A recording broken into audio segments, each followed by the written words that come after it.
Bonjour et bienvenue sur DigiSchool. Je m'appelle Camille, je suis votre professeure de lettres. Aujourd'hui, c'est encore de Gustave Flaubert que nous parlons et nous allons évoquer la fameuse fausse citation « Madame Bovary, c'est moi ».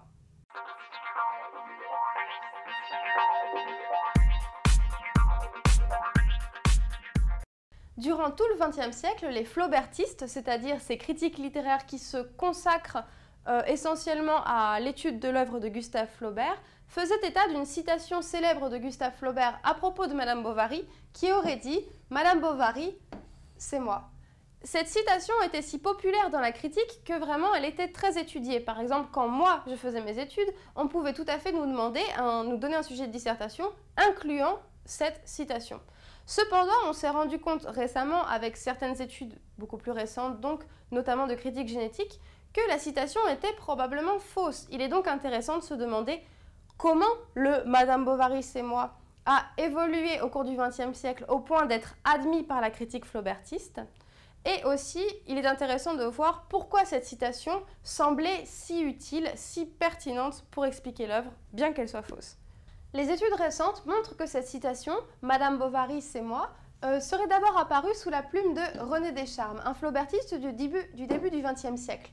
En 1909, donc bien après la mort de Flaubert évidemment, il publie un ouvrage intitulé « Flaubert, sa vie, son caractère et ses idées » en 1857.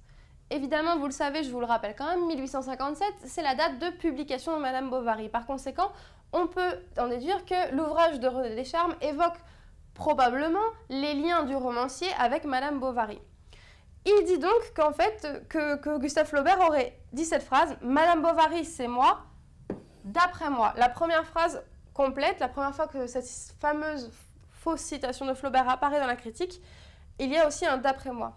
Mais ces explications sont assez floues. D'après lui, Flaubert aurait dit oralement à Amélie Bosquet, donc sa correspondante Amélie Bosquet, cette phrase, et celle-ci l'aurait dit elle-même à un de ses amis, qui l'aurait dit à René Descharmes. Donc, vraiment, même dans cette première mention, il est facile de voir que la phrase n'est pas vérifiée ni vérifiable. Pourtant, certains flaubertistes la reprennent très vite. Par exemple, Thibaudet, en 1935, reprend le « Madame Bovary, c'est moi, d'après moi » en coupant le « d'après moi », ce qui a pour avantage de faire une phrase plus incisive, plus efficace, ce qui explique aussi pourquoi cette phrase sera retenue.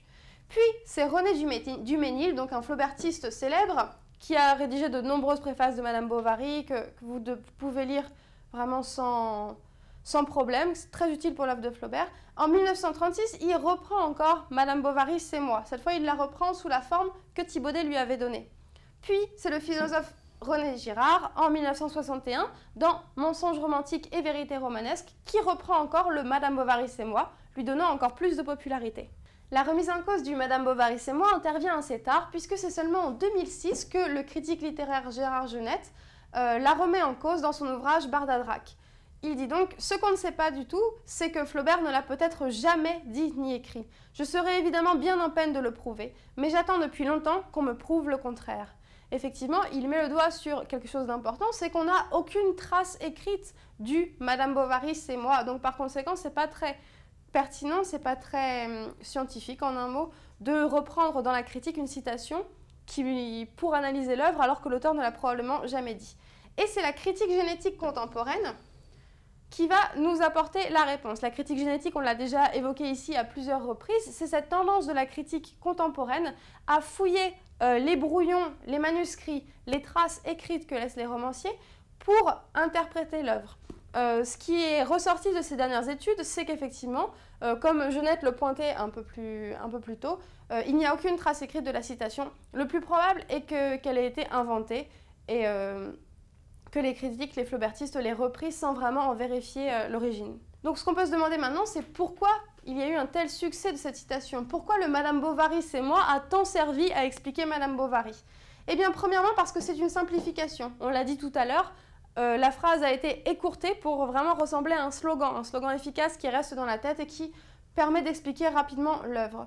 En plus, cela renforce la théorie de l'explication autobiographique de Madame Bovary. Dire Madame Bovary, c'est moi, ça va donner à celui qui cherche à comprendre Madame Bovary l'inclinaison de l'explication autobiographique. On va chercher dans le personnage de Madame Bovary en quoi elle ressemble à Gustave Flaubert. Et enfin, on peut aussi voir que dire Madame Bovary, c'est moi, d'après moi, c'est aussi en quelque sorte une vérité. Sans verser pour autant dans l'explication autobiographique, Madame Bovary, c'est un peu quand même l'auteur à certains égards et on va voir pourquoi. Voilà, c'est tout pour aujourd'hui. Merci d'avoir suivi cette vidéo. J'espère qu'elle vous aura été utile. N'hésitez pas à consulter d'autres fiches ou d'autres vidéos sur le sujet et à très bientôt sur DigiSchool.